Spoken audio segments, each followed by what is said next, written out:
Hello WhatsApp guys, welcome back to our channel Rekki life. So guys, ఈరోజు video అంటే తమ్ముళ్ళు చూసే ఉంటారు కదా, అందరికీ హ్యాపీ వినాయక చవితి. సో అసలు వినాయక చవితి అనేది పండుగ చేసుకోవడానికి గల రీజన్ ఏంటి, దాని వెనుక ఉన్న స్టోరీ ఏంటో మనం ఈరోజు అయితే తెలుసుకుందాం.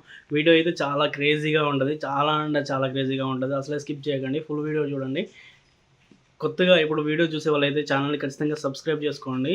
Please do subscribe my channel Rekki life. So ఇప్పుడు వీడియోలోకి వెళ్తే, వినాయకుడు పుట్టడానికి గల రీజన్ ఏంటి, పుట్టిన తర్వాత వినాయకుడి తల తీసేసిన తర్వాత మళ్ళీ ఏనుగు తల పెట్టడానికి రీజన్ ఏంటి, సో విఘ్నులు తొలగించే వినాయకుడు అని చెప్పేసి ఎందుకంటారు అనేది చాలా అంటే చాలామందికి తెలుసు.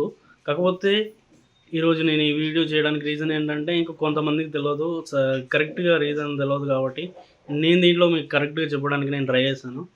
సో ఒకరోజు పార్వతీదేవి ఇంట్లో ఉన్నప్పుడు ఇంటి బయట ఒక నందీశ్వరుణ్ణి కాపలా పెడుతుంది అనమాట. సో ఎవరైనా ఆ ఇంట్లోకి వస్తే రానియకు అని చెప్పి ఇంట్లో ఉంటుంది అనమాట.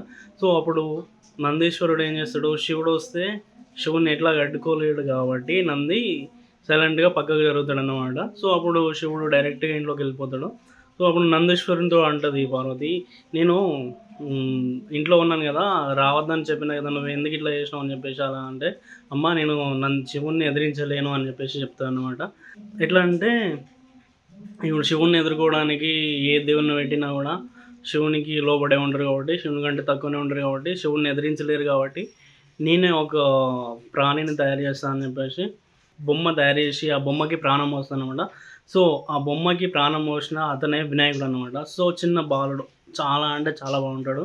సో అప్పుడు తనని ఇంటి బయట పెట్టి ఇంట్లోకి ఎవరిని రానియకు అని చెప్పేసి చెప్తానమాట. పార్వతి ఇంట్లో ఉంటుంది. సో అప్పుడు ఈ చిన్న బాలుడు బయట ఉంటాడు అనమాట. సో తను బయట ఉండి కాపలా కాస్తాడు, ఇంట్లోకి ఎవరిని రానియకుండా. సో అప్పుడు శివుడు నడుచుకుంటూ వస్తూ ఉంటాడు. అప్పుడు ఆపుతాడు అన్నమాట ఆ బాలుడు, ఇంట్లోకి వెళ్ళొద్దు అని చెప్పేసి ఆపుతాడు. ఎవరు చెప్పారంటే అమ్మ చెప్పింది ఇంట్లోకి వెళ్ళొద్దు అని చెప్తారు. అమ్మ ఎవరంటే మా అమ్మనే అని అంటాడు అనమాట.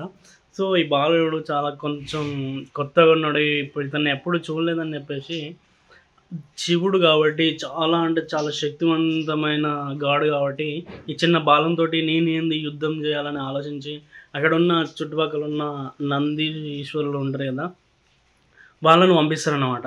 వాళ్ళను పంపిస్తే ఈ పార్వతీదేవి తయారు చేసిన ఆ బాలుడు కాబట్టి చాలా పవర్స్ ఉంటాయి. పార్వతీదేవికి ఎంత పవర్స్ ఉంటాయో, ఎంత శక్తి ఉంటుందో ఆ బాలులో అన్ని పవర్స్ ఉంటాయి అన్నమాట. అంత పవర్ అంతా ఉపయోగించి వాళ్ళందరినీ చిత్తు చేస్తాడనమాట వినాయకుడు. చిత్తు చేసిన తర్వాతకే వీళ్ళు వెళ్ళి చెప్తారు శివుడితోటి, ఈ మమ్మల్ని అందరినీ కొట్టేసిండు, అతన్ని జయించాలంటే మా శక్తి సరిపోతలేదని చెప్తాడనమాట. సో వీళ్ళని కొట్టేసినప్పుడు శివునికి కొంచెం కోపం వస్తుంది, ఈ బాలుడేంది, ఇంత చిన్న బాలుడేంది, వీళ్ళని కొట్టడం ఏంది అని చెప్పేసి ఆలోచిస్తాడు అనమాట. ఆలోచించి నేను ఇతనితో యుద్ధం చేయడం ఏందని మళ్ళీ అనుకొని ఈ ప్రపంచంలో ఉన్న దేవతలందరినీ పంపిస్తాడు అనమాట ఆ బాలం దగ్గరికి. పంపిస్తే ఆ దేవతలందరూ కూడా ఆ బాలంతో ఫైట్ చేయలేక అక్కడ నుండి పారిపోతారు మళ్ళీ శివుని దగ్గరికి.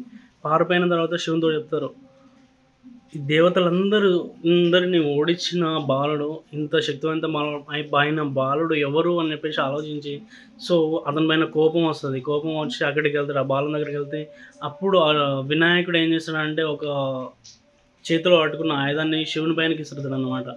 అప్పుడు శివుడు తన చేతిలో ఉన్న త్రిశూలంతో వినాయకుని తల అనేది తీసేస్తాడు అనమాట. లేకపోతే వినాయకుడు మనకి నార్మల్గానే ఒక అయ్యప్ప స్వామి అయితే ఎలా ఉండేదో అట్లా నార్మల్గానే ఉంటుండే అనమాట. సో ఆ తర్వాత అది గమనించిన పార్వతి ఏం చేస్తుందంటే బయటికి ఉరికొచ్చి శివుని పైన కోపంతో ఆ బాలుని ఇలా ఎందుకు చేసినావు అని చెప్పేసి ఆగ్రహంతో ఉంటుంది. అప్పుడు శివుడు పార్వతి కోపాన్ని చల్లార్చడానికి ఒక ఆజ్ఞ ఇస్తాడు అనమాట. అది డిఫరెంట్ గ్రంథాలలో డిఫరెంట్ విధంగా ఉంటుంది అనమాట. సో ఇప్పుడు మనకు తెలిసినది ఏంటంటే, ఆజ్ఞ ఏంటంటే ఒక ఏనుగు తలను తీసుకొని వచ్చి ఈ బాలునికి పెట్టండి అని చెప్పేసి అక్కడ ఉన్న వాళ్ళకి ఆదేశిస్తే, పక్కనే ఉన్న ఒక ఏనుగు తలను తీసుకొచ్చి ఆ బాలునికి పెట్టి ఒక వినాయక అవతారం అనేది మళ్ళీ వచ్చే విధంగా ప్రాణం పోసి బ్రతికించడం అనేది జరుగుతుందన్నమాట. సో ఈ బాలుడు చాలా శక్తివంతమైన, అంటే దేవతలందరినీ ఓడించిన కాబట్టి చాలా శక్తివంతుడు. ఏదైనా మంచి కార్యం తలపెట్టినా, ఏదైనా గొప్ప కార్యం తలపెట్టిన అన్ని కార్యాలకు ముందు ఈ బాలునికి పూజ చేయాలి అని చెప్పేసి ఆశీర్వదించారనమాట. సో ఈరోజు మనం చూసుకున్నట్లయితే ప్రతి ఒక్కటి ఇల్లు ఓపెనింగ్ అయినా, కొత్త బండి కొన్నా, ఏం చేసినా ప్రతి ఒక్కటి హిందువులైతే ఖచ్చితంగా వినాయకుని పూజ చేసిన తర్వాతనే ప్రతి ఒక్కటి స్టార్ట్ చేస్తారనమాట. సో ఇది స్టోరీ, వినాయకుని వెనక ఉన్న స్టోరీ. ఈ బేసిక్గా అందరికీ తెలుసు, కాకపోతే నేను మళ్ళీ ఒకసారి గుర్తు చేద్దామని వీడియో చేస్తున్నా. సో వీడియో చూస్తున్నట్లయితే లైక్ చేయండి, షేర్ చేయండి, కామెంట్ చేయండి, సబ్స్క్రైబ్ చేయడం మాత్రం మర్చిపోకండి. Please do subscribe my channel Rekki life. So మరొక వీడియోతో మీ ముందుకు వస్తాను. So bye bye.